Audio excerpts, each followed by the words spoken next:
Dre and Brett Coppage, the guy who I did Oso Boots and Oso Skate Park with, and I, the three of us, were trying to start a skate park all the way back then since 2006, 2005.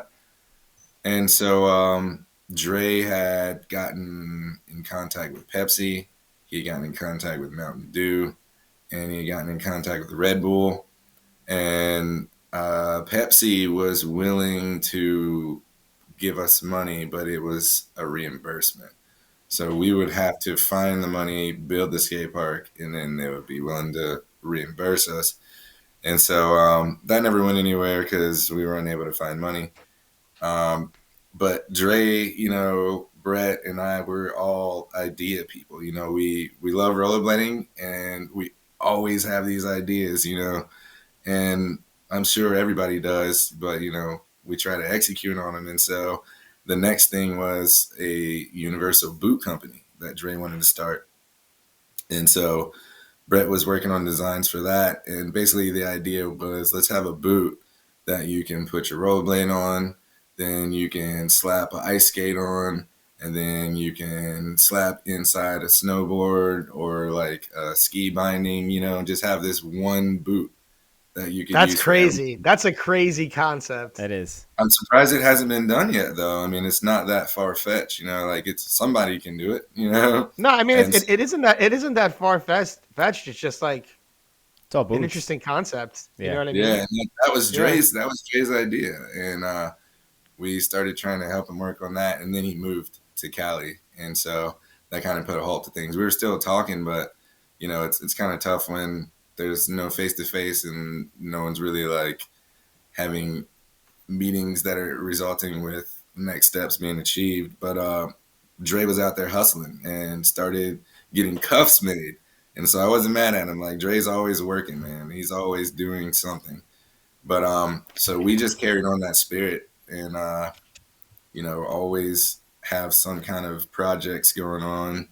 And if the projects work out, who knows. If it's something that could be a need that needs to be fulfilled, then why not try? Was that concept of all the boots, like all the sports, was that what you tried with Oso boots, or was that something completely different? Man, Oso Boots kind of started as really it was just like a science project. Brett called me over and he was like, "Hey man, you want to make some rollerblades?" And I'm like, "What?"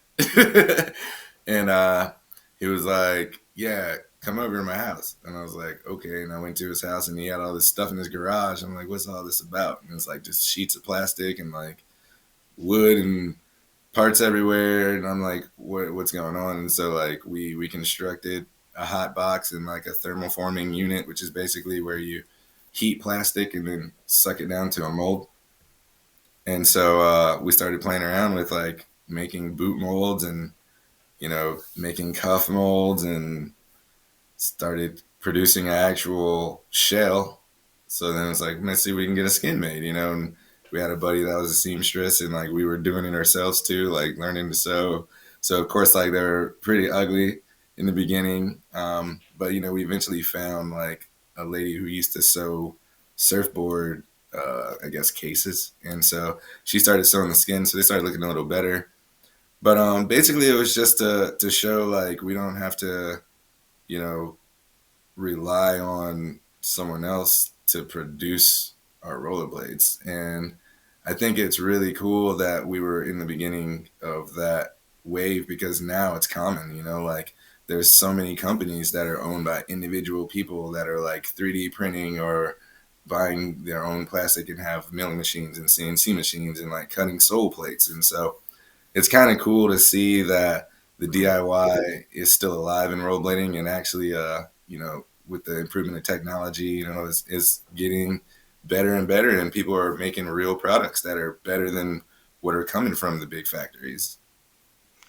Yeah, that was a really unique way to do that. And I don't think many people were doing that, like you said, prior to that. I think you might have been like one of the first few people to kind of do that DIY, like make your own skate and do it that way. So, um, yeah, that seems to be a bit of like your ethos with everything, like with like music and all this stuff. Very, very DIY, which is cool. Um, You I didn't actually have want. the skate, like my bad, like the boot. You made the boot yourself. It wasn't just like a Razor's Cull or something like that with a skin on top. Like you straight up. Oh, Damn, you yeah, didn't need to do all that. That's like extra. It seems like. well, Crazy. that was the thing though. We didn't want to pay to have it manufactured. We wanted to make it. We wanted to be a handmade rollerblade, and Adapt is the best example of that. They're a handmade rollerblade. It's a beautiful skate, and they're professionals. We were just some random dudes, trying to make something. And so definitely much respect to them, and congrats to their continued success. I hope they live forever. Um, and I hope more people, try to find a way. If you have an idea for a new boot, like do it. Faction is a prime example. Mm, Brand new boot design. Some people think it's like a carbon. That's a 100% its own boot. mm, And so um, props to Clark for coming up with that and going against the grain, because it's really tough. mm, No, huge shout out to Clark too, because Clark is just like, not only is he like a triple OG like Excalibur, he's like been around since forever, like killing like everything, the hardest tricks, like awesome style. But like, he's doing his thing with the compound, mm, he's doing his thing with faction. And just to have like such like a smart, motivated person like who's been around forever, like be still involved with skating is massive. So mm. yeah, huge shout out to Clark Kirkman. Check out his new faction skate. Oh, he also just had a podcast with Yeah, then and Jan, now. I Yeah, believe, then and now. So yeah, check that out. yeah. A lot of info about those skates. You don't have like any urge to revamp Oso boots with all this new technology and shit, like 3D printing and stuff like that. Well, there's new designs, and so Oh. we stopped talking about it, but Brett is always onto something, man. And Brett's got several designs where he's using different materials, some with carbon fiber, some with hemp, some with a blend. Um, yeah, so I don't think that it's necessarily all the way gone. Um, there's still process and thought and work being put into new designs. So who knows what the future will bring. Oh, Oh. Ooh, nice. that's really hot. Oh my gosh. I needed an excuse to use that one.